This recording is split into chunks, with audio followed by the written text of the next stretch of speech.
Salut tout le monde, j'espère que vous allez bien. Donc aujourd'hui je vous reviens dans cette nouvelle vidéo pour vous faire un œil d'ep lecture.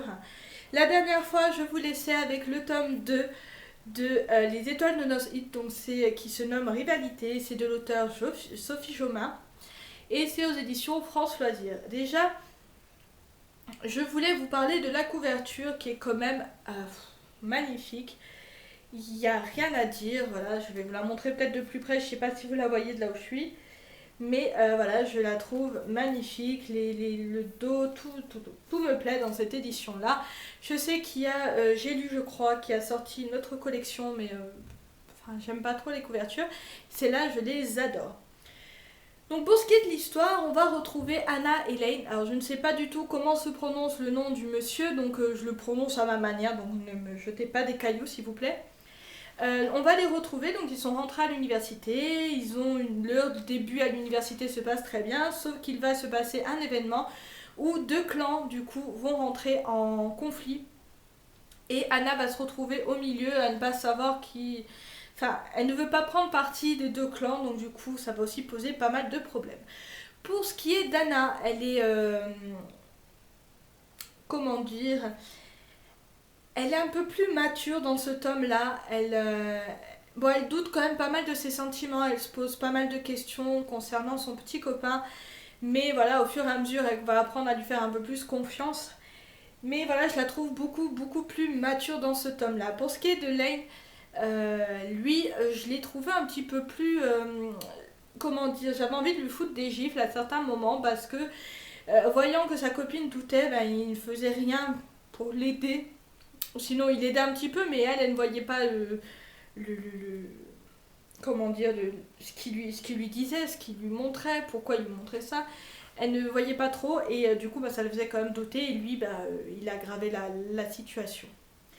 Pour ce qui est de l'histoire en général, j'ai beaucoup aimé ce tome-là. Quand même un petit peu moins que le tome 1, mais j'ai quand même apprécié ma lecture.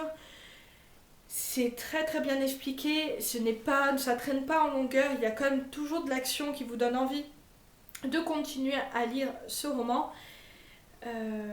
Voilà, on voit qu'Anna est torturée entre les deux clans. Lane, lui, j'avais envie de le frapper parce que des fois, à ses limites, il l'interdisait de voir certaines personnes, même s'il lui expliquait pourquoi il ne voulait pas que les voie. Mais dans l'ensemble, j'ai trouvé que c'était un très bon livre.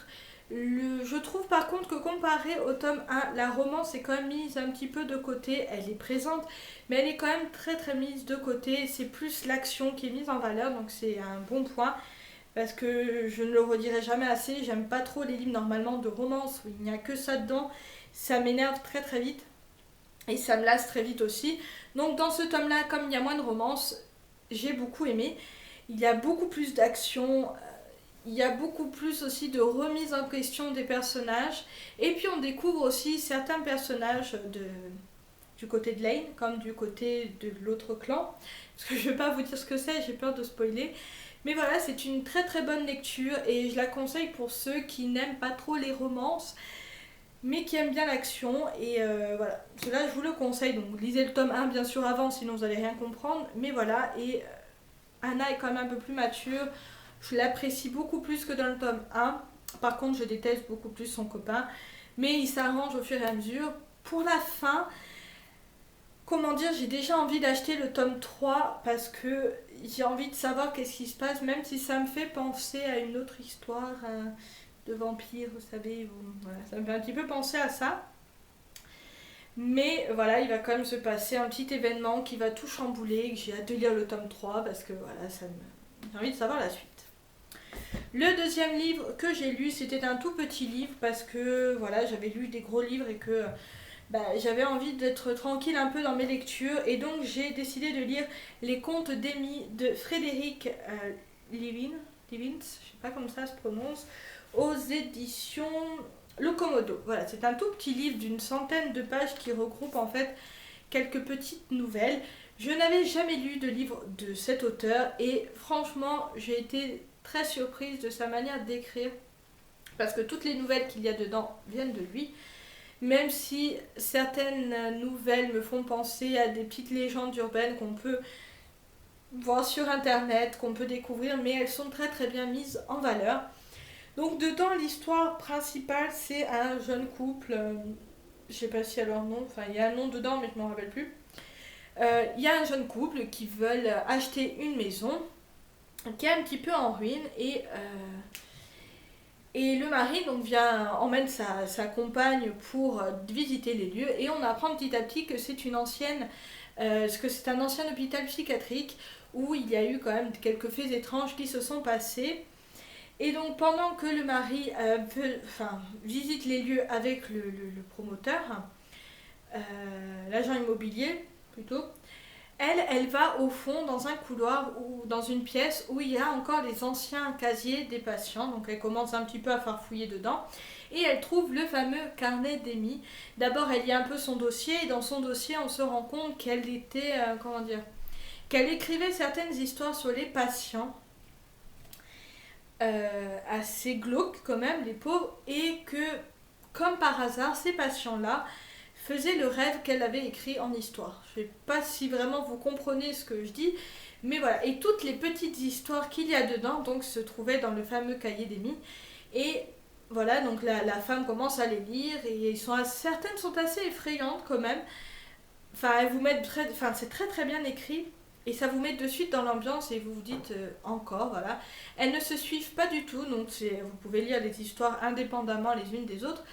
Mais voilà, j'ai beaucoup aimé ce roman. Déjà la couverture aussi, elle est glauque un peu, je trouve. Voilà. Moi je l'avais trouvé d'occasion, donc, mais normalement elle coûte 6 euros, donc c'est rien quoi. Et j'ai beaucoup aimé la fin, même si je m'y attendais un petit peu. Voilà, je me dis il va bien se passer quelque chose à un moment donné. Mais voilà, j'ai beaucoup aimé ce roman. Je ne sais plus du tout quelle note je lui ai mis, mais j'essaierai de le mettre sur la vidéo ou dans la barre d'infos, les liens de toutes les notes et le résumé.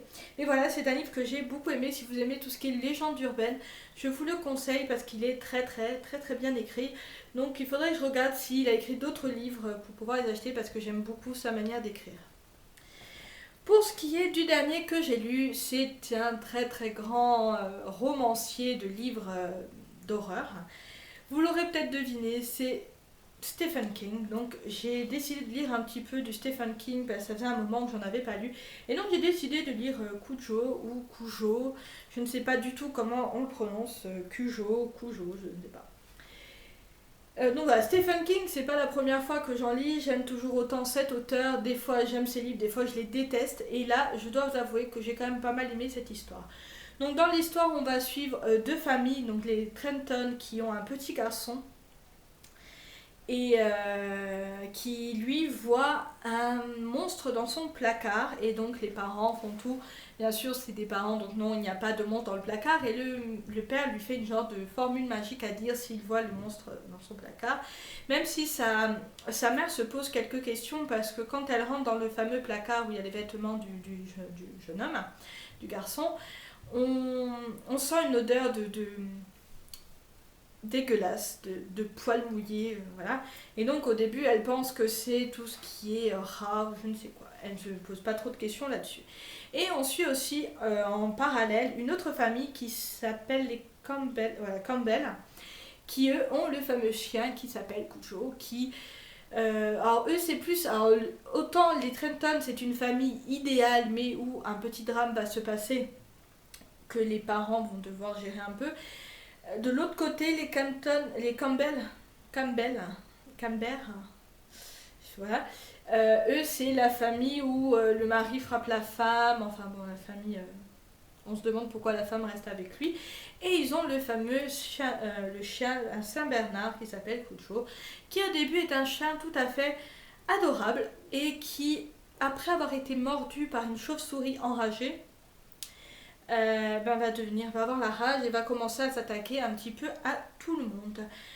Pour que les deux histoires se rejoignent, c'est que le père des Campbell est garagiste et que du coup, la mère Trenton va aller emmener sa voiture là-bas et elle va se retrouver dans une situation où elle va être bloquée dans sa voiture parce que Cujo lui tourne autour et qu'il essaye de la manger. Donc voilà, pour les personnages, c'est un peu ça, il n'y a pas vraiment d'explication en plus. Voilà, c'est ce que je vous ai dit. D'un côté, vous avez les parents qui ne s'aiment plus, mais bon, que par habitude restent ensemble. Et de l'autre côté, on a un petit drame qui va se passer entre les parents où le mari va partir pour sauver son entreprise. Du coup, ça va être un moment où ils vont savoir est-ce qu'ils vont rester ensemble ou pas du tout. Et du coup, voilà, donc elle va se retrouver dans cette situation et vous allez voir petit à petit l'état de la mère et du gamin se détériorer parce que ils n'ont pas prévu de tomber en panne devant la maison et qu'il n'y ait personne pour le sauver parce que vous vous doutez qu'ils ont été mangés, pas tous, hein. Mais voilà, et j'ai beaucoup aimé, je trouve quand même toujours sa manière d'écrire. Elle vous donne envie de lire la suite, de savoir qu'est-ce qui va se passer. Il arrive à vous mettre en haleine, même si au début j'ai eu un petit peu de mal parce que vous avez vraiment tout le cheminement de pourquoi Cujo va devenir enragé, parce qu'on a aussi la manière de penser du chien qui au début est tout joyeux, il dit ouais un enfant, machin, un truc comme ça, et après petit à petit on voit son état se détériorer, et là petit à petit on voit la rage prendre place, et on voit que toute personne qui rentre dans son champ de vision est responsable de son état, et du coup il veut aller le manger, le déchiqueter. Voilà. J'ai été très triste de la fin. Je ne m'y attendais pas du tout et franchement, voilà, c'est un livre que j'ai vraiment aimé. Ça faisait longtemps parce que le dernier Stephen King que j'ai lu dans l'avant-dernier, c'était Doctor Sleep et je n'avais vraiment pas aimé. C'était pourtant la suite de Shining que j'avais, mais alors c'est limite, je l'avais mis à 20 sur 20 sur ce livre. Et là, voilà, j'ai retrouvé un petit peu l'esprit Stephen King que j'aimais, le côté suspense où il décrit des trucs des fois qui vous en foutez un peu, mais après il vous fait tellement de scènes merveilleuses, fantastiques, où vous avez peur pour les personnes qui se retrouvent face à Cujo, et puis vous avez aussi de la peine pour lui parce qu'il ne comprend pas ce qui lui arrive. Donc voilà, si vous aimez vraiment Stephen King, ce livre est pour vous, je vous le conseille à 200%. Donc voilà, j'espère que ça n'aura pas été trop long et que ça vous aura donné envie de lire ces livres. Si vous les avez déjà lus, n'hésitez pas à me le dire et on pourra peut-être en parler. Et voilà, je vous fais de gros bisous et je vous dis à très bientôt. Ciao ciao.